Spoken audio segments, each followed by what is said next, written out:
लेकिन फिर वहां कुछ ऐसी भयानक डरावनी घटनाएं घटने लगी जिससे पूरा का पूरा शहर नर्क से भी बदतर बन गया। लेकिन आखिर वहां ऐसा हुआ क्या और कौन सी ऐसी खतरनाक घटनाएं हुई, चलिए जानते हैं इस मूवी में। तो कहानी की शुरुआत होती है बारबी नाम के एक लड़के को दिखाते हुए जो एक डेड बॉडी को जंगल में दफना रहा था। बारबी वहां का लोकल निवासी नहीं था और बारबी के माथे पर लगी चोट को देखकर लग रहा था कि मरने वाले बंदे के साथ उसकी काफी ज्यादा लड़ाई हुई होगी।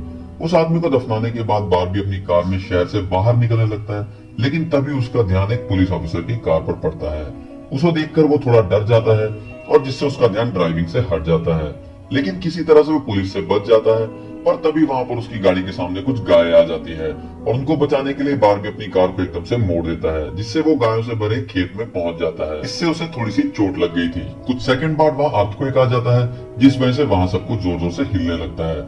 लेकिन उसी टाइम पर अचानक आसमान से एक चीज बारबी के सामने आकर नीचे गिरती है और सब कुछ शांत हो जाता है। बारबी देखता है कि एक गाय आसमान से गिरने वाली उस चीज से दो टुकड़ों में कट चुकी थी। वो बहुत ज्यादा डर जाता है और उस चीज को छूने लगता है, तो उसको पता चलता है कि वो एक इनविजिबल बॉल है जो कि इतनी शार्प थी जिसकी वजह से कई घरों के भी दो हिस्से हो चुके थे। तभी वहां जो नाम का एक लड़का आकर उसे पूछता है कि तुम ठीक हो या नहीं, और वो भी उस इनविजिबल दीवार को देखने लगता है। दूसरी तरफ शरीफ और लिंडा को खबर मिलती है कि उस पूरे टाउन की पावर सप्लाई कट गई है, फोन लाइंस बंद हो गई है और इंटरनेट भी काम नहीं कर रहा। यहाँ तक कि सारे के सारे सैटेलाइट कनेक्शन भी काम करना बंद कर गए थे। तभी शहर के ऊपर से उड़ रहा एक प्लेन उस इनविजिबल वॉल से टकराकर क्रैश हो जाता है, जिसे देखकर लोग और भी ज्यादा घबरा गए थे और ये बात कंफर्म हो जाती है कि ये सिर्फ एक इनविजिबल दीवार ही नहीं बल्कि एक राउंड शेप का डोम है जिसने आधे शहर को कवर कर लिया है। वहीं दूसरी तरफ हम एक रेडियो स्टेशन पर फिल और उसकी असिस्टेंट डोडी को देखते हैं जो सिग्नल लाने की कोशिश कर रहे थे। वो दोनों थोड़ा कंफ्यूज थे कि अचानक सिग्नल क्यों चला गया। यहाँ पर फिल को लगता है कि ये अच्छा मौका है उनके रेडियो सेटिंग को हाई करने का, इसलिए वो दोनों सिग्नल को ठीक करने में लग जाते हैं। वहीं एक फायर ट्रक डोम की दूसरी तरफ से आ रहा था, जिसे देख बारबी ट्रक वाले को इस इनविजिबल वॉल की तरफ इशारा करते हुए उसे रोककर क्रैश होने से बचा लेता है। थोड़ी देर बाद वहां इन्वेस्टिगेशन करने के लिए कुछ पुलिस वाले आते हैं, पर इस इनविजिबल डोम को समझने की उनके बस की बात नहीं थी। उसी समय वहां पर एक शहर का काउंसिलमैन जिसका नाम बिग जिम था वो भी वहां पहुंच जाता है, लेकिन उसे भी इस डोम के बारे में कुछ भी समझ नहीं आ रहा था। यहाँ पर पुलिस को इन्फॉर्मेशन मिलती है कि उस शहर की तरफ आने वाले सभी रास्तों को बंद कर दिया गया है क्योंकि उस डोम से बहुत सारे एक्सीडेंट हो रहे थे। इसके बाद हम 3 लोगों की फैमिली को देखते हैं जो उसी टाउन की तरफ जा रहे थे। उनको इस बात की कोई भी खबर नहीं थी कि डोम ने उनके पूरे शहर को कवर किया है। दूसरी तरफ हम जूलिया नाम की एक रिपोर्टर को देखते हैं जिसको शहर में काफी नाम था। एक दिन एक औरत उसे एक सीक्रेट खबर देने के लिए कॉल करती है। वो औरत उसे बताती है कि उसने उस वीक जस्टिस मिल में प्रोपेन से भरे ट्रक जाते हुए देखे हैं और उसके हिसाब से इतनी क्वांटिटी में प्रोपेन जैसे फ्यूल का शहर में आना किसी खतरनाक प्लान का हिस्सा हो सकता है। जूलिया उस औरत को इस बारे में इन्वेस्टिगेट करने का वादा करती है, पर वो अपने काम में इतनी ज्यादा बिजी हो जाती है कि उस पर ध्यान नहीं देती। वहीं बिग जिम रेडियो स्टेशन जाकर इमरजेंसी की अनाउंसमेंट करता है। कैरोलिन उस अनाउंसमेंट को सुन लेती है, पर उन्हें लगता है कि ये किसी तरह का एडवर्टीजमेंट है, इसलिए वे अनाउंसमेंट पर ध्यान नहीं देती और उसकी कार डोम से टकराते टकराते बचती है क्योंकि उससे पहले दूसरी तरफ से आ रहा एक ट्रक डोम से टकराकर क्रैश हो जाता है, जिसे देखकर वो तुरंत अपनी कार की ब्रेक लगा देती है। इतने बड़े इंसिडेंट को देखकर उसकी बेटी को दौरे पड़ने लगते हैं, जिससे वो बेहोश हो जाती है। लेकिन बेहोश होने से पहले वो किसी पिंक स्टार के बारे में बात कर रही थी। अब यहाँ से उसको जल्दी से हॉस्पिटल में ले जाया जाता है। इसी हॉस्पिटल में जूलिया का हस्बैंड भी डॉक्टर था। वो उससे मिलने जाती है, लेकिन उस वक्त उसका हस्बैंड वहाँ पे नहीं होता। हॉस्पिटल में जूलिया को पता चलता है कि उसका हस्बैंड संडे को कभी काम ही नहीं करता था। वो जूलिया को हमेशा झूठ बोलता रहता था। वहीं अब टाउन के बॉर्डर्स को सैनिकों द्वारा सील कर दिया जाता है। बहुत सारे साइंटिस्ट और एक्सपर्ट को भी इस अजीबोगरीब मुसीबत का असल कारण कुछ भी पता नहीं चल पाता। कुछ घंटों बाद जिम प्रोपेन के बारे में बात करने के लिए शाइफ से मिलता है। यहाँ पर उनकी बातों से हमें पता चलता है कि उनको इस डोम के बारे में पहले से ही थोड़ा बहुत कुछ पता था, पर वो इस पर खुलकर बात नहीं कर रहे थे। वहीं बारबी को शहर में एक दिन के लिए रुकना था, पर उसके पास ठहरने के लिए कोई जगह नहीं थी, इसलिए वो अपनी कार में ही रात बिताने का फैसला करता है। इसी बीच वहाँ जूली आ जाती है और उसे अपने घर में रुकने के लिए कहती है। फिर सीन शिफ्ट होता है और हम देखते हैं कि टाउन के ऐसे हालात से लापरवाह होकर एक जगह कुछ टीनेजर्स पार्टी कर रहे थे, जिनमें जो भी था। जो एक लड़के से वहाँ के हालात पर बात करने लगता है, लेकिन अचानक जो को दौरा पड़ने लगता है और वो भी पिंक स्टार के बारे में बोलने लगता है, जैसे कि पहले नौरी ने बोला था। वहीं जो की बहन एनजी भी अपने घर पर अकेली होती है। तभी अचानक उसके घर में जूनियर घुस के उसको किडनैप करके अपने फादर के टूटे फूटे शेल्टर में ले जाता है। यहाँ पर वो उसको बताता है कि मुझे पता है शहर को कवर किए इस डोम के बारे में। यहाँ हमें ये भी पता चलता है कि बिग जिम ही जूनियर का फादर है। जूनियर एनजी को यह भी बताता है कि उसके फादर अपनी फैमिली की सुरक्षा को लेकर हमेशा चिंतित रहते थे, इसलिए उन्होंने फैमिली के लिए शेल्टर बनाया। वहीं दूसरी तरफ जूलिया बार्बी को अपने घर में रहने के लिए लाती है। तभी अचानक बार्बी की नजर उसके हस्बैंड की फोटो पर पड़ती है और उसे रियलाइज होता है कि ये वही आदमी है जिसे उसने सुबह मारा था। दूसरी तरफ लिंडा और शरीफ सभी व्हीकल पर नजर रख रहे थे ताकि कोई भी गलती से इस डोम से टकरा ना जाए। तभी अचानक शरीफ को अटैक आ जाता है और वहीं वो मर जाता है। अब यहाँ से हमें सुबह की घटना के फ्लैशबैक के बारे में दिखाया जाता है, जहाँ बार्बी टाउन में जूलिया के हस्बैंड से मिलने आया था। वो उनसे कुछ पेमेंट की बात करता है, पर डॉक्टर उसे पेमेंट देने से इनकार कर देता है, जिस वजह से उन दोनों में झगड़ा हो जाता है और एक्सीडेंटली बार्बी उसे गोली मार देता है। बार्बी जानता था कि भले ही उसने गोली गलती से चलाई है, लेकिन इसकी सजा उसको जरूर मिलेगी, इसलिए उससे बचने के लिए उसने बॉडी को जंगल में दफना दिया। वहीं प्रेजेंट में उठकर सुबह बार्बी देखता है कि उसके गले की चेन गायब है, तो वो जूलिया को इसके बारे में पूछता है। जूलिया उससे कहती है कि वो उसको उसकी चेन ढूंढ कर दे देगी, पर तभी उसको याद आता है कि वो चेन उसने उस केबिन में ही गिरा दिया था जहां उसने उसके पति को मारा था। उधर जो अपने फ्रेंड बेन के साथ था, जिसने पिछली रात उसकी मदद की थी। बेन जो से पिंक स्टार के बारे में पूछता है तो उसको रात के बारे में कुछ भी याद नहीं था। वहीं रेडियो स्टेशन में डोडी एक स्पेशल डिवाइस की मदद से डोम के बाहर वाले लोगों को कांटेक्ट करने में सक्सेसफुल हो जाती है। वो सोल्जर्स को आपस में बात करते हुए सुन रही थी। वो सोल्जर्स भी कंफ्यूज थे कि आखिर ये इनविजिबल वॉल है क्या। वहीं दूसरी तरफ जिम रेस्टोरेंट में बैठा ब्रेकफास्ट कर रहा था कि लिंडा वहां आकर उसे शरीफ के मरने की खबर सुनाती है। वो लोग तुरंत बंकर में डेड बॉडीज को दफनाने वाले के पास जाते हैं, जिसका नाम लेस्टर था। इधर एनजी शेल्टर में किसी को मदद के लिए बुलाने की पूरी कोशिश करती है, पर वो कामयाब नहीं हो पाती। लेकिन तभी वहां जो आ जाता है और उसे चेन के जरिए बेड से बांध देता है। वहीं जिम लेस्टर को अपने साथ लेकर आता है, जो कि शरीफ का ही दोस्त था। शरीफ की मौत से वो बहुत ज्यादा दुखी और परेशान हो जाता है।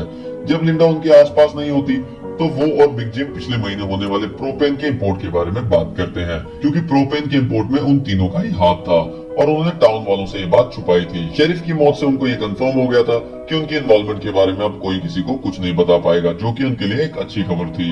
उसी दिन बाद में जब लिंडा पुलिस स्टेशन आती है तो वो देखती है कि जिम शेरिफ के ऑफिस में कुछ ढूंढ रहा है।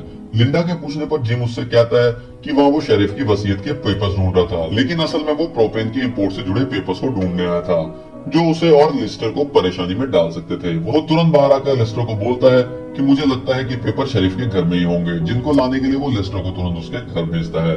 इसी बीच जूलिया जल्द ही रेडियो स्टेशन पर टोडी के पास जाती है, जहां वो देखती है कि वो लोग डिवाइस के जरिए डोम के बाहर खड़े सैनिकों की बातचीत सुन सकते हैं। उनकी बात सुनने पर जूलिया को पता चलता है कि वो लोग जमीन खोदकर डोम को बाहर निकालने की कोशिश कर रहे हैं, पर वो इस काम को करने में कामयाब नहीं हो पा रहे थे। इसके बाद जूलिया रेडियो के जरिए पूरे टाउन में डोम वाली खबर को फैला देती है, जिससे लोगों में डर पैदा हो जाता है और लोग घबरा जाते हैं।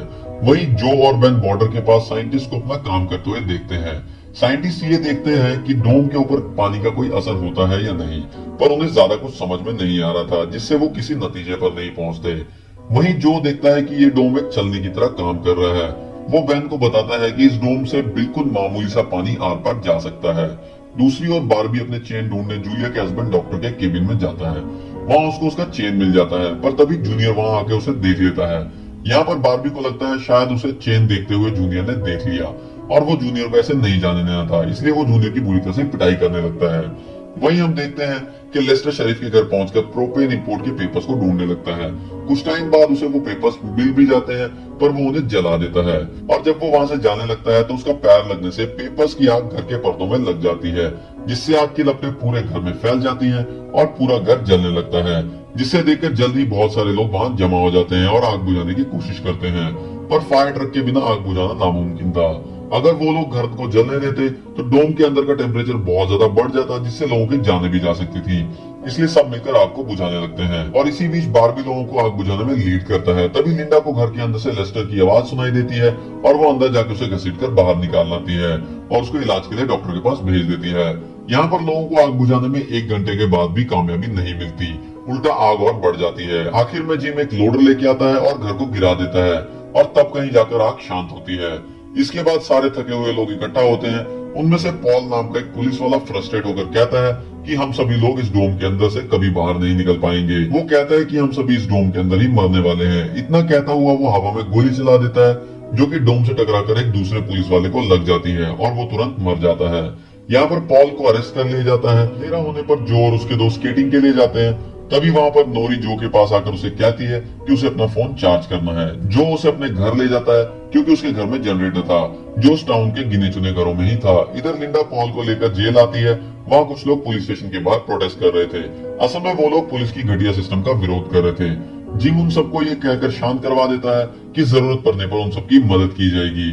लॉकअप में बंद होने के बाद पॉल को हार्ट अटैक आ जाता है, जिससे लिंडा उसकी मदद के लिए दौड़कर अंदर जाती है। लेकिन तभी उसे पता चलता है कि पॉल सिर्फ अटैक करने की एक्टिंग कर रहा था। इस मौके का फायदा उठाकर पॉल उसे धकेलकर लॉकअप में बंद करके वहां से भाग जाता है। इधर जूनियर फिर से एनजी के पास जाता है, मगर एनजी समझ चुकी थी कि अगर उसे यहाँ से निकलना है तो जूनियर को अपने झूठे प्यार के जाल में फंसाना पड़ेगा।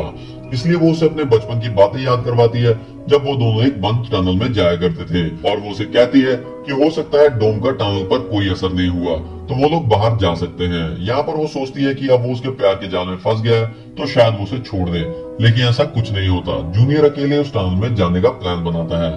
फिर जिम जब पुलिस स्टेशन में आता है तो पॉल की जगह लिंडा को लॉकअप में बंद देख के वो तुरंत उसे लॉकर से बाहर निकालता है। फिर हमें पता चलता है कि पॉल अपने साथ एक राइफल और कुछ गोलियां लेकर गया है। लिंडा तुरंत उसकी तलाश में जंगल की तरफ निकल जाती है, क्योंकि उसे पता था कि पॉल अक्सर शिकार करने जंगल की तरफ ही जाया करता था। वहीं जिम लोगों से पॉल को तलाश करने के लिए उसकी टीम में ज्वाइन करने को कहता है, तो बारबी से भी वो उसके साथ चलने के लिए कहता है, क्योंकि वो आग बुझाने में अच्छा लीडर साबित हुआ था। वहीं दूसरी तरफ जूलिया जूनियर को टनल की तरफ जाते हुए देखती है। वो उसे रोककर पूछती है कि वो बैकपैक करके कहाँ जा रहा है, लेकिन जूनियर बहुत जल्दी में था और वो कहता है कि मैं बस यही आसपास में दोस्त से मिलने जा रहा हूँ, जिससे जूलिया का शक उस पर और भी बढ़ जाता है और वो उसका पीछा करते हुए टनल तक पहुंच जाती है। इधर जो के घर पर जो और नोरी साथ में नाश्ता कर रहे थे। तभी बेन और दो लड़कियों को लेकर उसके घर में आ जाता है, जिन्हें फोन चार्ज करना था। इधर जंगल में हम देखते हैं कि सर्च टीम पॉल को ढूंढ लेती है और उसी टाइम पॉल एक लड़के की टांग में गोली मार देता है। दूसरा लड़का भी उसे संभालने के लिए वही रुक जाता है, जबकि जिम और बारबी पॉल के पीछे भागते हैं। दूसरी तरफ जूनियर टनल की आखिरी सिरे तक पहुंच जाता है। वहां जाकर उसे पता चलता है कि डोम ने टनल को भी कवर किया हुआ है। वो दीवार को बिल्कुल करीब से पहुंच जाता है, जिससे उसकी टॉर्च जलने लगती है। तभी जूलिया वहां आकर उसे वार्न करती है। जूलिया को देखकर जूनियर को बहुत ज्यादा गुस्सा आ जाता है, क्योंकि वो उसका पीछा कर रही थी। इस बात से जूनियर पागलों की तरह इनविजिबल वॉल को पंच मारने लगता है, जिससे जूलिया उसे रोकती है। फिर दोनों बैठकर बात करने लगते हैं। इधर जो के घर लोगों से भर जाते हैं, जो अपनी जरूरत के लिए उसके जनरेटर का यूज करने आए थे। एक बदमाश लड़का लोगों से जनरेटर यूज करने के बदले में पैसे वसूलने की कोशिश करता है, जबकि जनरेटर उसका था ही नहीं, लेकिन उसके खिलाफ कोई बोलने की हिम्मत नहीं कर रहा था। ये देखकर नोरी सब कुछ हैंडल करने के लिए आगे बढ़ती है, पर मामला और ज्यादा गर्म हो जाता है।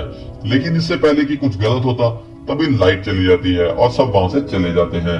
नोरी इस बात से बहुत खुश हो जाती है कि जो ने उस बहस में उसका साथ दिया। वहीं जंगल में बारबी और जिम पॉल तक पहुंच जाते हैं। पॉल ने अपनी राइफल निकाल रखी थी, जिससे वो जिम को मारने ही वाला था कि तभी पीछे से लिंडा आकर उसको शूट कर देती है। दूसरी तरफ कैरोलिन जो के घर जाती है और अपनी बेटी नोरी से मिलती है। वो नोरी से कहती है कि उसे थोड़ा जिम्मेदार बनना चाहिए। उसकी डांट सुनकर नोरी और जो एक दूसरे का हाथ पकड़ लेते हैं, जिससे उनमें एक स्ट्रेंज स्पार्क पैदा होता है और उसी वक्त उन दोनों के दौरे पड़ने लगते हैं। और फिर एक बार वो दोनों किसी पिंक स्टार के बारे में बात कर रहे थे। इधर जूनियर शेल्टर में एनजी के पास जाता है, लेकिन इस बार उसके हाथ में फर्स्ट एड किट थी। एनजी उसके जख्मों पर मरहम पट्टी कर रही थी और चुपके से एक सीजर अपने पास रख लेती है। वहीं हम देखते हैं कि जूलिया और बारबी दिन भर की थकान के बाद घर वापस लौटते हैं, लेकिन जूलिया जूनियर की बातें सुनने के बाद ही बारबी पर शक करने लगी थी। और अब जब बारबी नहाने जाता है तो जूलिया उसका सामान चेक करने लगती है। और इसी के साथ साथ इस सीरीज का ये फर्स्ट पार्ट यहीं पे खत्म हो जाता है।